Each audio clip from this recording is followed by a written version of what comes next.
Galera, mais uma vez aqui no Clube de Tiro, a gente vai fazer mais uma brincadeira, um treino que também é uma brincadeira, né? Não é nada que segue algum manual, alguma cartilha, não.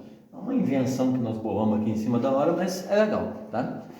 O objetivo são 4 pontos de parada, né?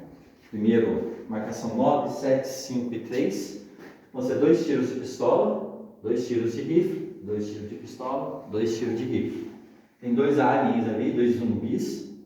Cada um vai pegar um, eu vou ficar com o primeiro zumbi. Diego que está gravando vai ser o atirador que vai pegar o segundo zumbi lá. E começa com um tiro de pistola, termina com um tiro de rifle, né? Pistola, rifle. Tá bom? E vamos ver o que sai disso aí, tá?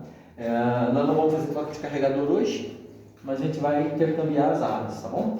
Então vamos lá. Quando quiser, Diego, só dá o comando, tá? Tá tudo no ambiente controlado, tá bom? O pessoal do mimimi, ó, tem abafador, tem óculinho, preservativo no bolso, embora a gente não pretenda utilizar, tá tudo completo aqui. Bora lá, atirador pronto.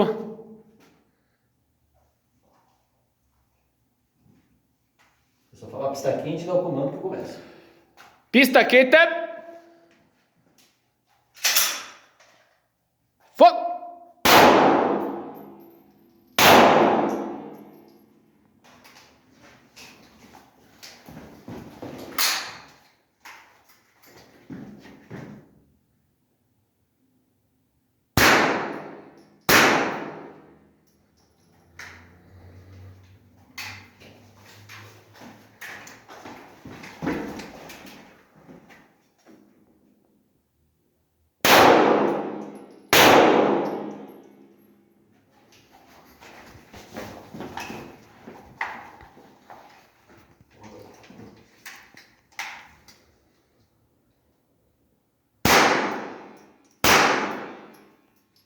Arma em segurança, arma em segurança, tudo tranquilo. Vamos lá.